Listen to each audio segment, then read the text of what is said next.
Kunoo ilaal kanatti ka mana hiriyaati yaada qeetananii har'a sagantaa wayii qabanii maatii dhufaa miti. Maatii isheeti tuyyuu dhufaa achi dhaqee tanan akkatti dhiyeeffatan nu tuyyuu dhiyeeffatee nyaata jechuudha. Waxii ilaaluu jedhama. Waxii ilaalaa jirra kun asitti kenneettoo nu buusaa jira. Ija sodaata shamarri beekture amma shamara duraanitiidha. Shamara ammaa osoo hin ta'in ija kan sodaatu shamara duraanitiidha.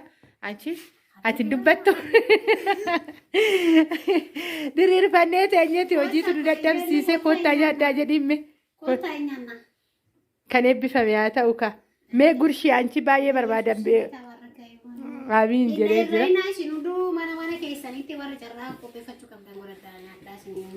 Maal akka teessaa argatanii godhatu?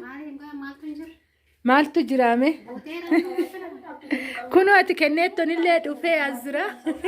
Kunoo ati kaameeraa kan sodaatu shamarri yeroo kana akka shamara duriitti baay'ee kan hin sodaatu. Akkanumatti dagaleen wara.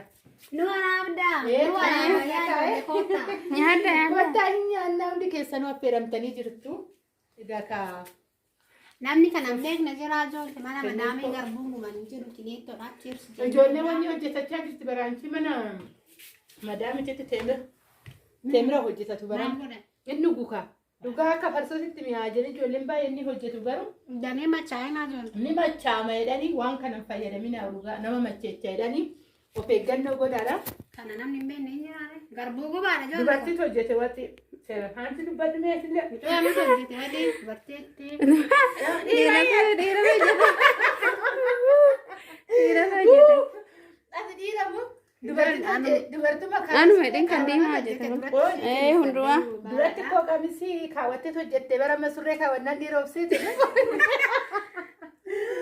Inni akkana fakkaannan isiniin jechuu jaaladhaa kunooti isiniin illee fuuldura kana daraddarramee jira dhugaa. Akkatti inni bareedu. Anu hawweetan jira baay'isawwee kan.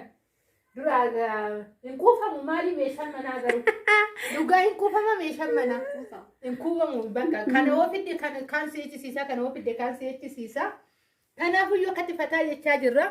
Kunoo silaa biddeenni Nyaachaa jirra. biyyaan baate sanii garaan isin badin dhuftan guyyaa tokko isinis carraan kun isin qaqqabaa. Bakka jirtanitti kaa waanuma jettanii chiirsi isin jechaa jirra. Chiirsi isin jenne. Sa'aatii meeqa? Sa'aatii. Namni yeroo kana laaqana dhiyeeffatu jira. Namni laaqana dhiyeeffatu jira. Qursiidha amma yeroo kana eenyumtuu laaqana dhiyeeffatu jira. Ciree. Eenyumtuu ciree nyaachaa jira yeroo kana. Affeeramtaniiftu jenne kaayaa ijoolleetu. Kaameetti yaa kottaamee hundi keessanuyyuu warri keessattuyyuu midhaan biyyaa hawwitanii jirtan. Marsaa lammaffaa yeroo maatiin dhufee wal ga'e immoo viidiyoo lammaffaan isin qaqqaba. Viidiyoo lammaffaan isin qaqqaba. Kana warra sabiskiraabii godhetuyyuu viidiyoo san laaluu danda'a jechuudha. Waan addaatisu ta'a viidiyoo sanarratti. Sabiskiraabii fi sheerii nu jalaan dagatinaa. Galatooma. Yaada bira. Yaadni biraadha. Wati soogidda hin qaba wati? Wati dubartii hojjette dubara manaatiitu hojjete yaa ijoollee.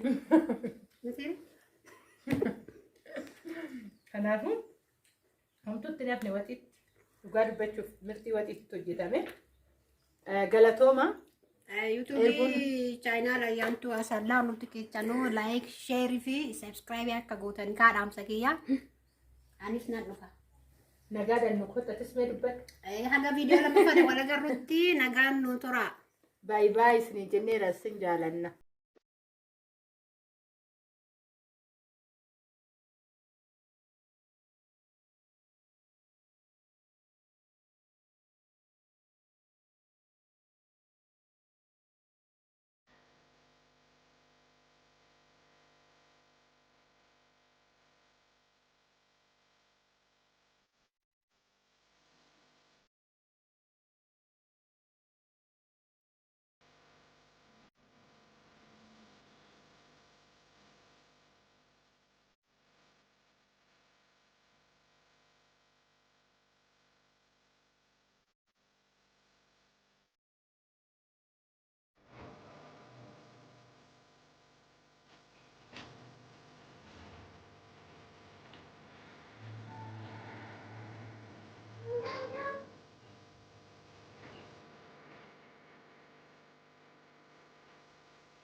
No.